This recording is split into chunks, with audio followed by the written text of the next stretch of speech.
ওই পুলিশ আমার গোপনাঙ্গে হাত দিছে, দেওয়ার সাথে সাথে আমি ওনার কলার ধরছি। জন্য আমার বাবা শেখ মোহাম্মদ জাকির হোসেনকে অ্যারেস্ট করা হয়েছে।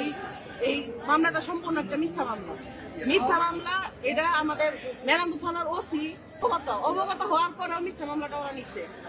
মিথ্যা মামলা নেওয়ার পরে আজকে তোরা আটকাইছে, কিন্তু জামিন নামঞ্জুর করছে। কিন্তু ওই দিন যে ঘটনার তারিখ তারা বসাইছে, ওই ঘটনার দিন আমার বাবা ঢাকা মেডিকেলে চিকিৎসারত অবস্থায় ছিল।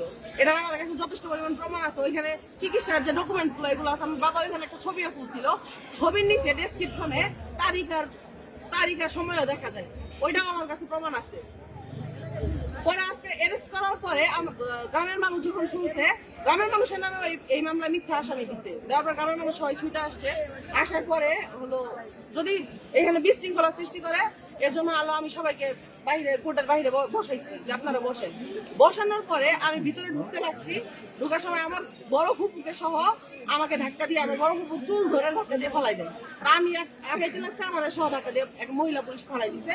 ফেলাই দেওয়ার পরে আমি অমনি আবার গেছি ভিতরের দিকে। যাওয়ার পরে এক মহিলা পুলিশ আমার তলপেটে লাথি মারার পরে আরেকজন হলো কলার চাইটা এরকম করে ধরছে। ধরার পরে আমি ধাক্কা দিয়ে সরাই দিতে লাগছি। তখন একজন পুরুষ একজন পুলিশ, দাড়িওয়ালা মুরব্বী পুলিশ, উনি আমার গোপনাঙ্গে এই যে ইনি এটা ওই পুলিশ আমার গোপনাঙ্গে হাত দিছে। দেওয়ার সাথে সাথে আমি ওনার কলার ধরছি। দুই দিকে সরাই নিয়ে গেছি। আরেকজন মহিলা পুলিশ আইসে আমার এইভাবে খামচি দিছে। এখানে সহ এইখানে এই হাতেও আছে খামচি দিয়ে এইভাবে ধাক্কা দিছে। পরে আরেকজন পুলিশ আমার ধাক্কা দিয়ে মাটিতে ফেলাই দিছে। এই ভিডিও হয়তো আছে আপনাদের কাছে, একবারে ধাক্কা দিয়ে মাটিতে ফেলাই দিছে।